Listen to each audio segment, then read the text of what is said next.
Obrigado por nos acompanhar nesta transmissão do culto a Deus na Primeira Igreja Batista do Pará. Somos uma igreja que expõe a palavra de Deus e cremos que a Bíblia é inerrante, infalível e suficiente para nos tornar mais parecidos com Jesus.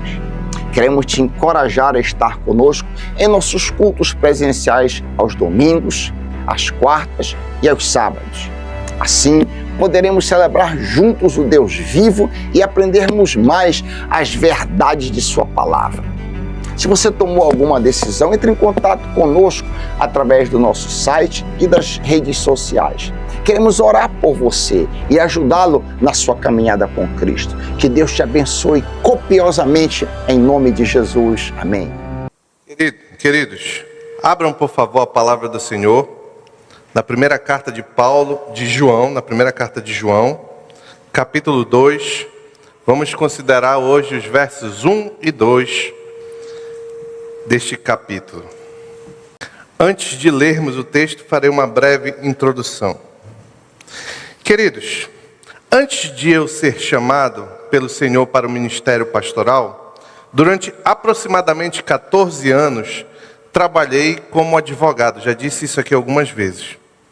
E para quem não sabe, a nossa Constituição brasileira descreve a advocacia como uma atividade necessária para a implementação da justiça no Brasil, conforme o artigo 133 da Constituição Federal, que diz o seguinte: o advogado é indispensável à administração da justiça, sendo inviolável por seus atos e manifestações no exercício da profissão nos limites da lei.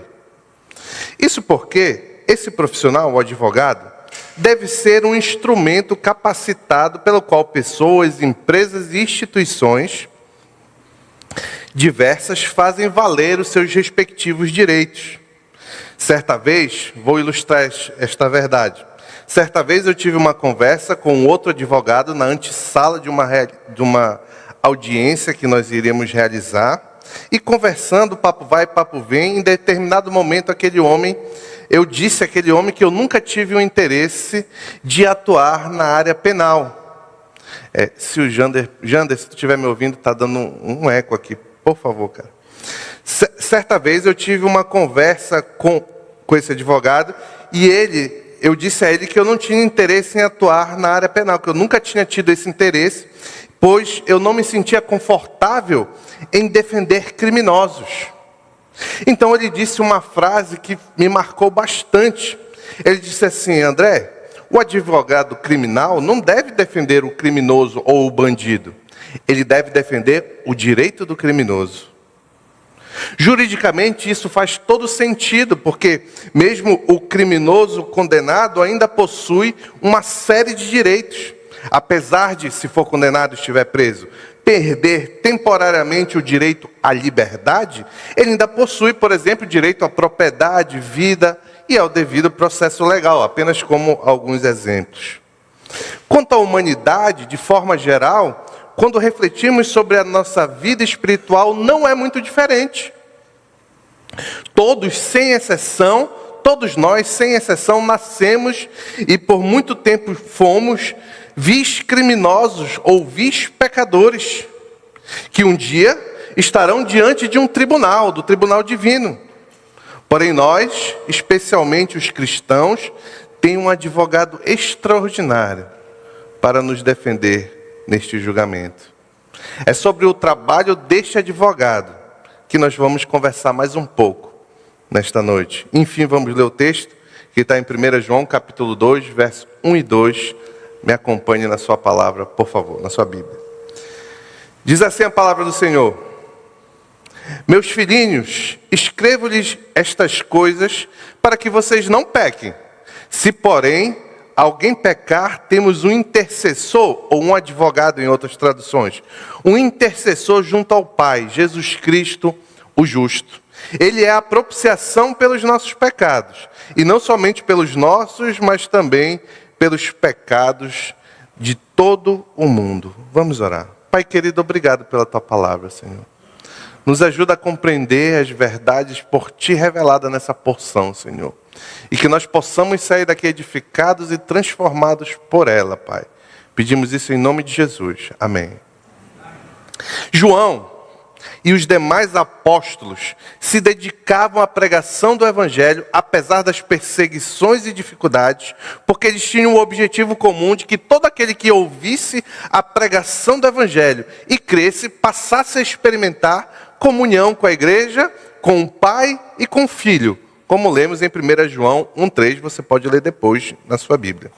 Porém, cercavam ali naquela região das igrejas da Ásia, falsos mestres com uma filosofia gnóstica, uma filosofia grega, que por defenderem que havia uma dualidade entre matéria e espírito, ou seja, eles defendiam que tudo que era material era mal em si, e tudo que era espiritual era bom em si. Por pensarem dessa forma, aqueles homens achavam que parte deles, que porque o corpo humano, físico, material, era mal em si, eles poderiam usar o corpo da forma que eles bem entendiam, e parte desses homens usavam para a imoralidade os seus corpos.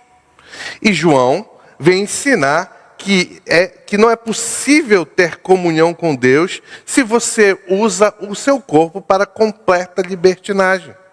É justamente por isso que João escreveu essa carta, para que aqueles leitores, as igrejas, fossem capazes de reconhecer os falsos pastores.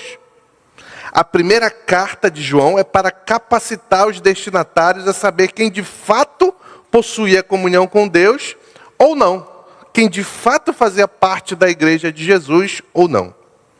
Então, nos versos 5 e 7 do capítulo 1, João apresenta o paradigma máximo desse teste. O paradigma máximo para reconhecer quem tem comunhão com Deus ou não. Ele diz lá: Deus é luz e nele não há trevas. Deus é luz e nele não há trevas. Logo, os incoerentes que andam nas trevas, esses imorais aos quais eu me referi, devem ser reprovados nos testes, pois claramente não podem ter comunhão com aquele que é luz, pois eles são trevas, como João vai dizer explicitamente no verso 6 do capítulo 1.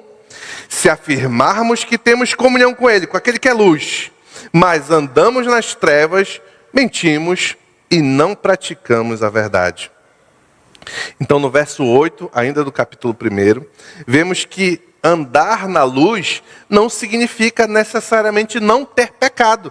Nós ainda agora estávamos confessando aqui os nossos pecados. Andar na luz não quer dizer que não tem pecado. O crente não é aquele que não tem pecado. Tanto que você pode ler aí na sua Bíblia, eu vou ler aqui, você acompanha, em João 8 a seguinte afirmação: se afirmarmos que estamos sem pecado, enganamos a nós mesmos e a verdade não está em nós. Agora, como eu acabei de dizer, se nós somos todos pecadores, como é que então eu e você podemos experimentar paz e comunhão com Deus que é santo, justo, que é luz? Como isso é possível? É o que João vai responder na sequência do texto que nós vamos considerar nesta noite. E o primeiro ponto que eu vou começar pelo primeiro ponto que eu intitulei de um advogado justo, está lá no verso 1 que eu vou ler novamente.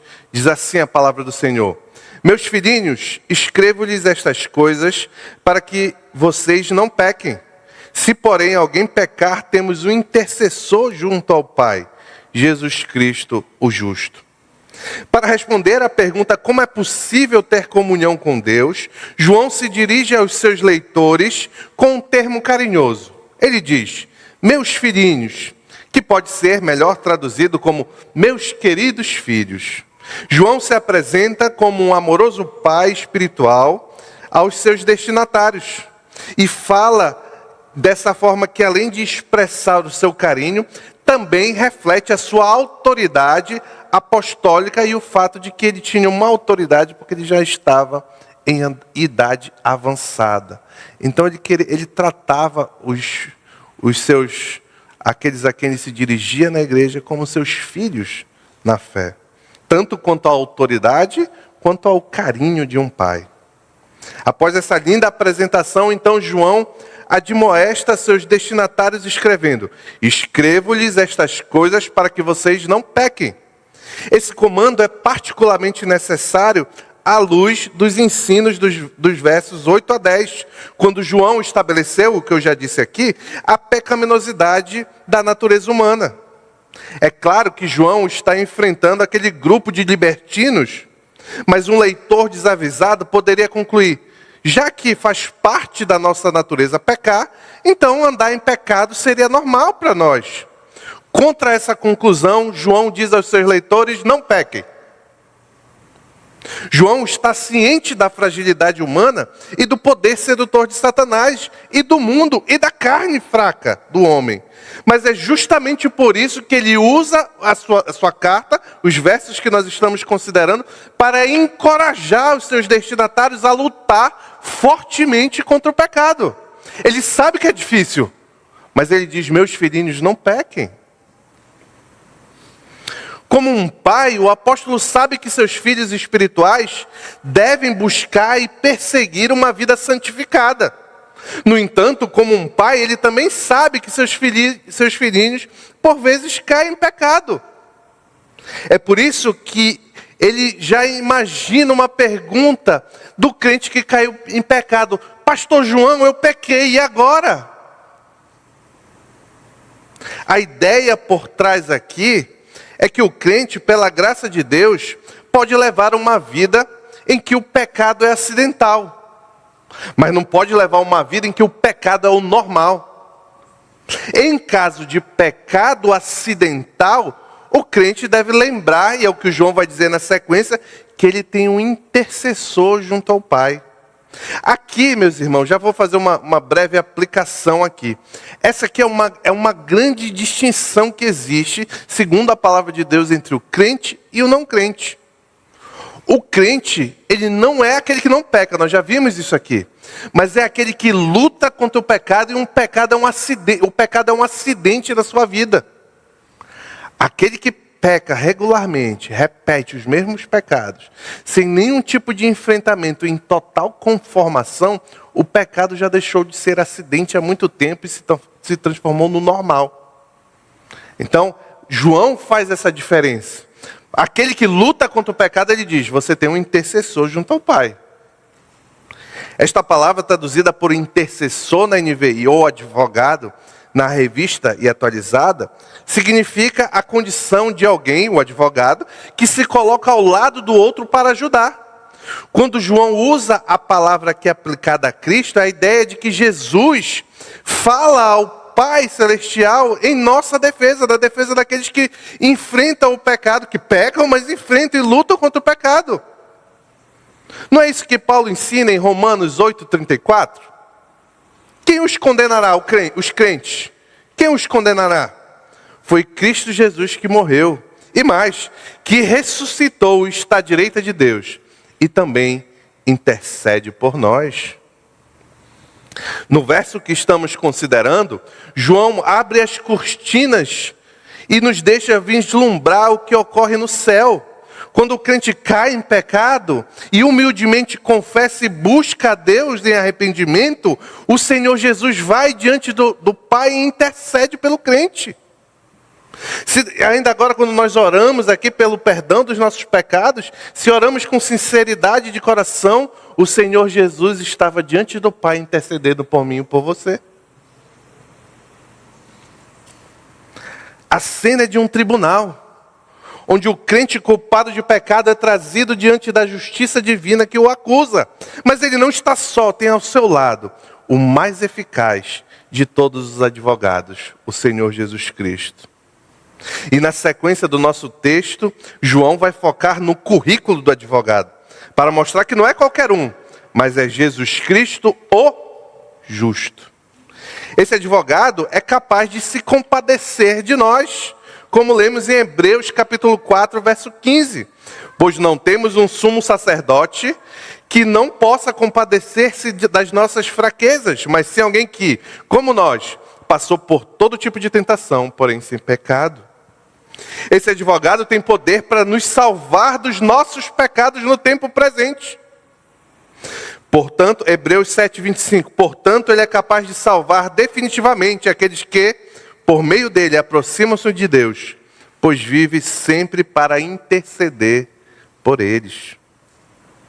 Em resumo, o melhor advogado de todos, eu acho que é o título, o advogado que intercede pelo crente diante do Pai, é o Messias de Deus, o próprio Deus, o Cristo, Jesus Cristo, que cumpriu todas as exigências da lei por nós e, portanto, recebeu o título de o Justo.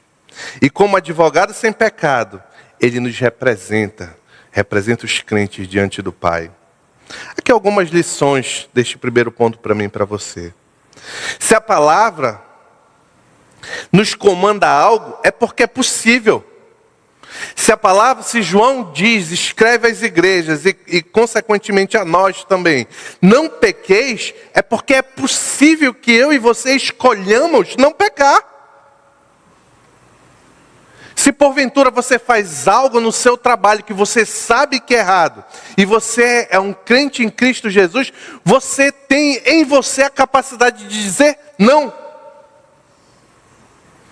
Se você tem sido um péssimo marido, uma péssima esposa, mas é um crente, crê em Cristo Jesus e confia, você tem o que precisa para mudar, porque o advogado, Jesus Cristo, intercede por você. O crente nunca pode achar que ele está completamente derrotado pelo pecado. Quem é escravo do pecado é o descrente. O crente não. O crente é escravo do Senhor Jesus, cujo jugo é suave e o fardo é leve. Se você pensa que é impossível você se livrar da forma pecaminosa como você tem usado as suas redes sociais, não é. A palavra comanda, não pequeis. Não pequeis. Ela comanda porque é possível, ainda que seja difícil. O meu trabalho e o seu, meu irmão, é principalmente desejar a santidade. Eu não quero pecar. Na medida que você deseja isso, você vai avançando, pedindo, Senhor, me ajuda, eu não quero, Senhor. E você vai avançando. Antes era tanto, depois é menos, depois é menos. Quando você menos percebeu, aquele pecado foi derrotado por Cristo Jesus na sua vida. Para nós, como já disse, o pecado é um acidente. Existe uma brutal diferença entre lutar contra o pecado e se conformar com o pecado. Todos nós pecamos, eu não sou diferente. Mas eu não fico satisfeito com o meu pecado. Eu peco, mas eu não acredito que eu fiz isso. Me ajuda, Senhor, eu não quero fazer de novo. Aqueles que estão conformados com o pecado, um dia estarão diante do mesmo tribunal. Mas note qual vai ser a relação deles com o advogado justo. Todo aquele que permanece nele não vive pecando. É João, mesma carta, 3,6. Todo aquele que permanece dele não vive pecando, não vive na prática conformada com o pecado. Agora, todo aquele que vive na prática conformada com o pecado não ouviu e nem conheceu esse advogado. E aqui vai uma pergunta dura para mim e para você. Por acaso você tem algum pecado que você simplesmente desistiu de lutar? Que você simplesmente acha que não tem problema, eu sou assim mesmo, eu nasci assim, é de família? Cuidado! Isso pode ser sinal de uma doença espiritual mortal. Eu e você podemos cair pelas nossas fraquezas e tentações, mas jamais estarmos conformados com o pecado. Outra lição. Nosso advogado também atua em uma advocacia preventiva. Você, com o seu advogado Jesus Cristo, é salvo do pecado no presente também, não apenas da condenação ou apenas para ir para o céu.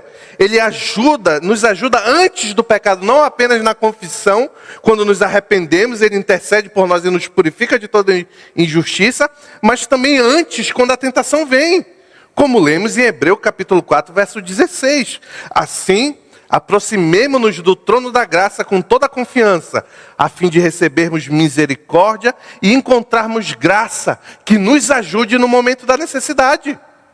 Isso aqui é uma coisa que me ajuda muito. Quando eu consigo perceber que eu estou sendo tentado para o pecado, eu digo: Senhor, me ajuda. Me livre, me dá graça, derrama a graça, me ajuda a não cair. Se cair, pede perdão, confessa, sinceramente luta, vai ser purificado. Mas também você pode pedir antes de cair para o Senhor: Senhor, me ajuda a derramar graça para que eu não caia nesse pecado.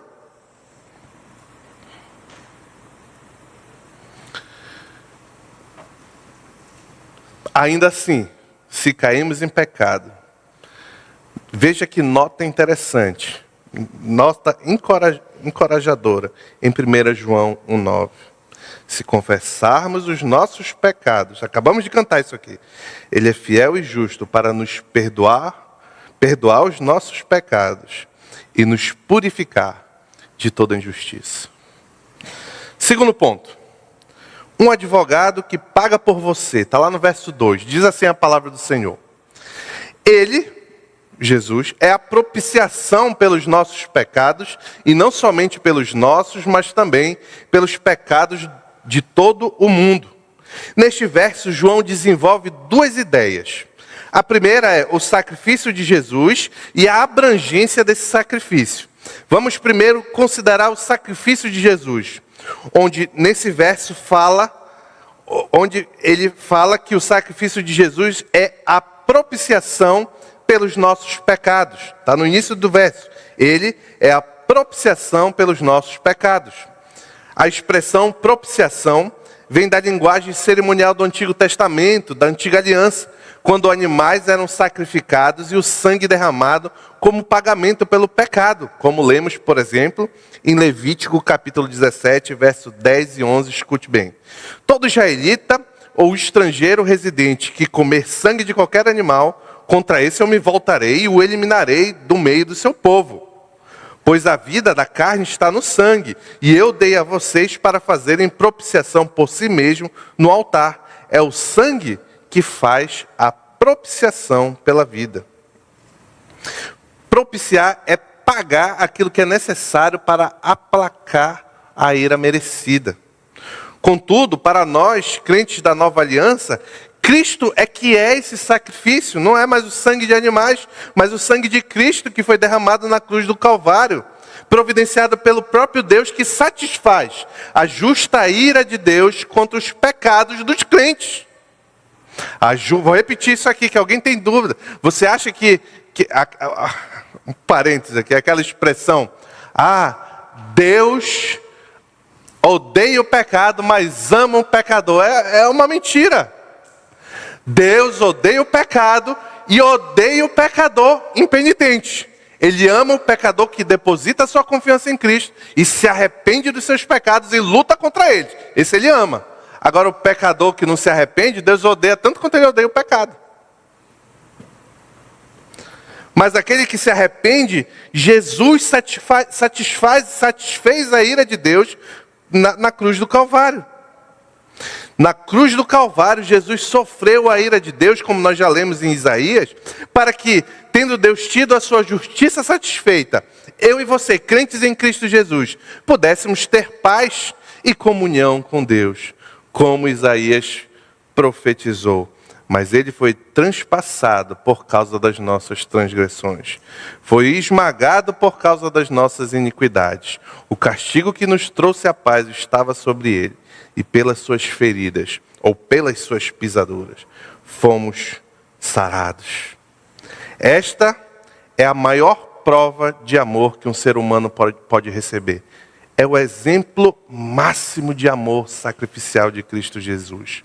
Inclusive, João vai dizer isso em 1 João 4,10. Nisto consiste o amor. O que é o amor, João? Nisto consiste o amor.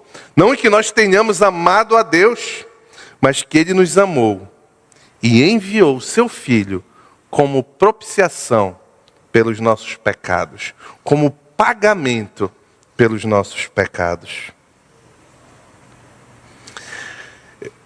Ouvindo essas verdades bíblicas, eu sempre lembro de uma pregação que eu ouvi alguns anos atrás, e que até hoje me marca muito, foi um culto atitude. Quem pregou aqui foi um irmão nosso aqui da igreja, o Diego Mendes. E na época, hoje ele tem 2 filhos, mas na época ele tinha apenas um. E ele disse assim: olha, eu lendo essa verdade de que Cristo entregou por amor o seu Filho para sacrifício, para propiciação dos nossos pecados, eu fico constrangido, porque ele disse aqui na minha frente, isso me marcou muito, principalmente depois que a minha filha nasceu. Ele disse assim: eu amo tanto meu filho, que eu jamais entregaria ele por qualquer pessoa que fosse. Jamais entregaria por qualquer pessoa que fosse. Pois o amor de Deus para conosco é ainda maior. Porque ele demonstrou esse amor quando ele sacrificou o seu filho para aplacar a ira, a justiça divina que deveria vir sobre mim e sobre você. Estabelecida então a propiciação do sacrifício de Jesus, João passa a considerar agora a abrangência deste sacrifício, quando ele diz: e não somente pelos nossos, mas também pelos pecados de todo o mundo. Aqui precisamos considerar cuidadosamente a expressão de todo o mundo na NVI ou do mundo inteiro na Revista Atualizada. Essas expressões não querem dizer, não estão relacionadas a cada ser humano que já existiu, mas a pessoas separadas por Deus de todas as partes do mundo. Se não entendermos dessa forma e entendermos que Jesus morreu para salvar cada ser humano do mundo, então ou todo mundo é salvo, ou o sacrifício de Cristo não tem poder para salvar. Como nós sabemos pela palavra do Senhor que nem todo mundo é salvo, é claro que João está se referindo a pessoas separadas por Deus do mundo inteiro. Se ainda ficou um pouco de dúvida, o melhor a fazer é nós buscarmos então nas Escrituras textos que vão nos ajudar a interpretar esse texto. E um deles, por exemplo, é João 10, Evangelho de João 10, 25 a 28, onde Jesus expressa claramente de que ele veio para umas ovelhas específicas, aquelas que são do aprisco dele.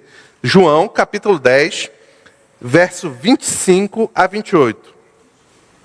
Diz assim a palavra do Senhor: Jesus respondeu: eu já lhes disse, mas vocês não creem. Ele está falando lá os fariseus. Mas vocês não creem. As obras que eu realizo em nome do meu Pai falam por mim, mas vocês não creem. Aí ele vai dizer por que eles não criam. Porque não são minhas ovelhas. As minhas ovelhas ouvem a minha voz, e eu as conheço e elas me seguem. Eu lhes dou a vida eterna, e elas jamais perecerão. Ninguém poderá arrancá-las ou arrancar das minhas mãos. O próprio nome de Jesus é uma referência a essa salvação a um grupo específico. Mateus 1:21. Ela, Maria, dará à luz um filho. E você deverá dar-lhe o nome de Jesus, porque ele salvará todo mundo. É isso que está escrito? Não. Está escrito, ele salvará o seu povo, um povo dele, dos seus pecados.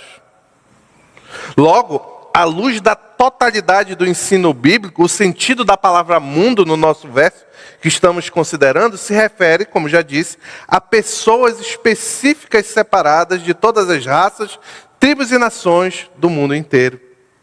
Foi somente por essas pessoas que Jesus foi a propiciação. Isso é muito claro no texto mais conhecido no meio evangélico, João 3,16.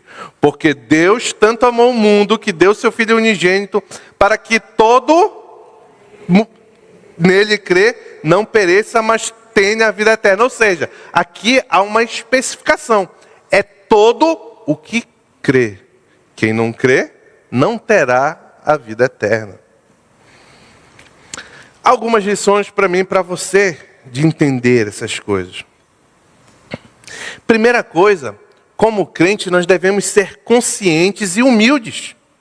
O sangue de um inocente, não qualquer inocente, Cristo Jesus, o próprio Deus, foi derramado por mim e por sua causa. O sangue de Cristo naquela cruz, o sacrifício de Cristo, se você é um crente em Cristo Jesus, foi por você. Pelos pecados que você cometeu hoje, que eu cometi hoje. O problema é que às vezes a gente pensa em evangelho, pensa nessas coisas como algo distante, como um filme que a gente viu há muitos anos atrás. Mas isso aqui é realidade, é a realidade do crente. O crente não pode ser soberbo jamais, porque ele sabe que ele é crente em Cristo Jesus por causa daquele sacrifício. Porque o pecado dele estava lá. Um pouco daquele sangue derramado naquela cruz, aquele maravilhoso sangue do Cordeiro, foi por minha causa. Foi porque eu sou um pecador. Por outro lado, é tão bom, além da humildade, é tão bom poder considerar a grandiosidade do amor de Deus para conosco. E nós devemos considerar este amor em todas as nossas decisões.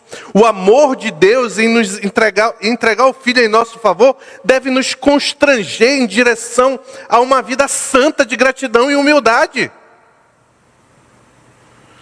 O crente, por isso, não pode ser marcado por uma conduta imoral. Não pode ser marcado por estar sempre reclamando. Porque está tudo ruim, está tudo errado. Eu sou o pior dos homens, nada presta, isso está ruim, aquilo está ruim. Não é esse o comportamento do crente.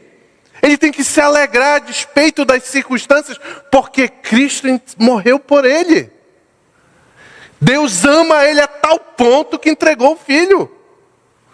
Em favor dele, do crente. Em favor de nós, dos crentes. Então, crente que está sempre mal-humorado, reclamando, desconfia, meu irmão. Se é com você, começa a lutar contra isso, que é pecado.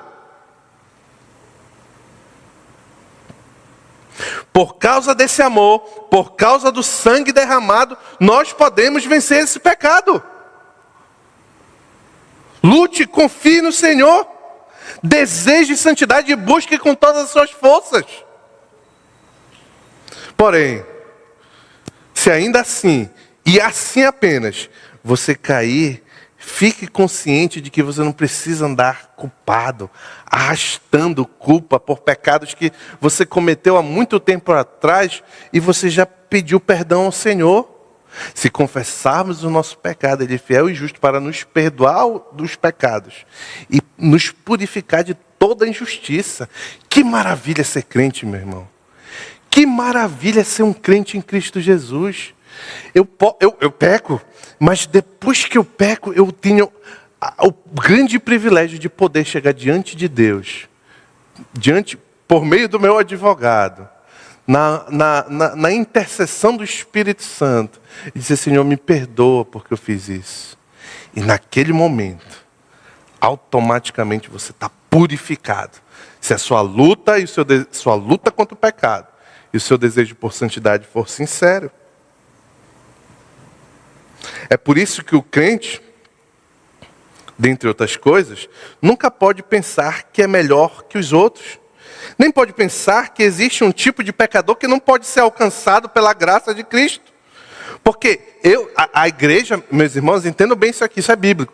A igreja não é a reunião daqueles que têm um padrão moral melhor. Não.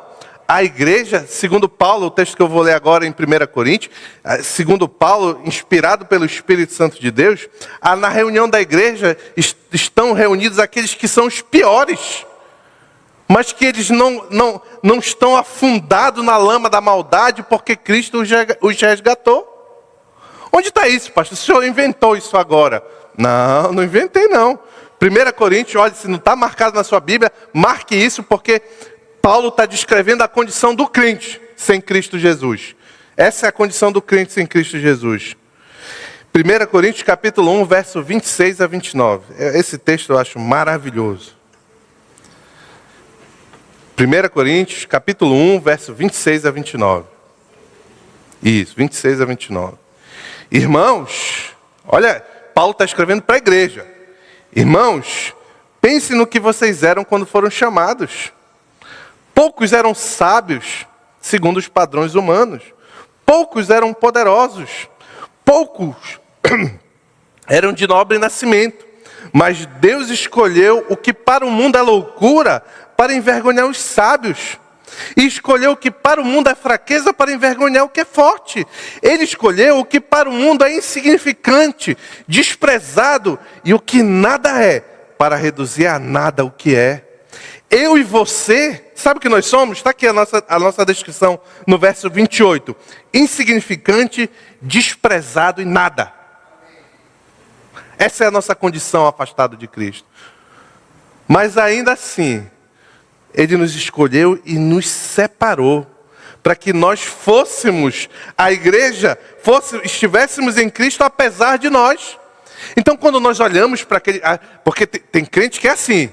Ele pode estar até andando firme no Senhor e tal. Aí ele pensa que só quem presta é ele e mais o grupo dele. E que no mundo lá fora nada presta. E ele tem esse orgulho achando que ele é melhor do que os outros.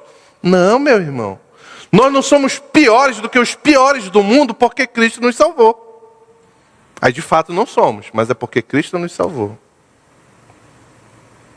Concluindo, uma verdade absoluta é que diante do santo Deus, todos nós somos um tipo deplorável de criminoso confesso.